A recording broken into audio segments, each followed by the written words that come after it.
જય ગુરુદેવ મિત્રો, બધા મિત્રોને ગણેશ ચતુર્થીની હાર્દિક શુભકામના, સાથે સાથે સંવત્સરીની પણ હાર્દિક શુભકામના। આજે ગણેશ ચતુર્થીનો દિવસ છે, ગણેશજીની સ્થાપનાનો દિવસ છે। તો આપણે ગણેશજીની અનેક પૌરાણિક કથાઓમાંથી એક કથા વિશે આજે થોડીક ચર્ચા કરીએ, એના વિશે થોડું જાણીએ। તો કથા એવી છે કે મહર્ષિ વેદવ્યાસે જ્યારે મહાભારતની રચના કરી તો એમને લેખન કાર્ય માટે કોઈ દેવીય શક્તિઓની જરૂર હતી, કેમ કે લેખન બહુ લાંબુ હતું, લેખન કાર્ય કરવું ખૂબ અઘરું હતું। તો એમણે ગણપતિ દાદાને વિનંતી કરી કે મારે મહાભારતની રચના કરવી છે, તો મને એના લેખન કાર્યમાં તમે મદદરૂપ થાવ। તો ગણપતિજીએ હા પાડી કે તમે બોલશો અને હું એને લેખનમાં લખીશ। તો 10 દિવસ સુધી આ લેખન કાર્ય ચાલ્યું હતું।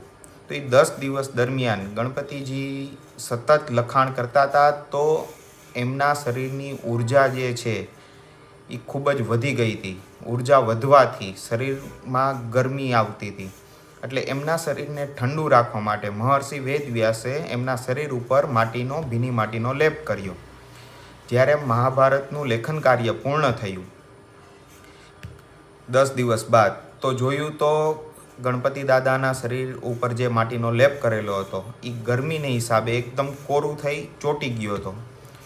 તો 14ના દિવસે જ્યારે લેખન કાર્ય પૂર્ણ થયું એ પછી ગણપતિ દાદાને વેદવ્યાસજીએ વિનંતી કરી કે તમને એક નિર્મળ અને સ્વચ્છ જળના તળાવમાં હું સ્નાન કરાવી આ લેપને એ બધું કાઢી આપું, માટીના જે થર શરીર ઉપર થઈ ગયા છે એ। તો ગણપતિજી હા ભરે છે। આ 10 દિવસ દરમિયાન એમને વેદવ્યાસ જે ભાવતા ભોજનો હતા, જે એમને પ્રિય વસ્તુઓ હતી એ બધી એમને અર્પણ કરી હતી। તો ત્યારથી ચતુર્થીના દિવસે ગણપતિ દાદાની સ્થાપના કરવામાં આવે છે। 10 દિવસ દરમિયાન એમને ભાવતા ભોજન, પ્રસાદ, ફળ, ફ્રૂટ અર્પણ કરવામાં આવે છે, અને 14ના દિવસે એમને પાણીમાં વિસર્જિત કરવામાં આવે છે। તો આવી અનેક કથાઓમાંથી આ એક કથા હતી ગણેશ ભગવાનની। જય ગુરુદેવ મિત્રો।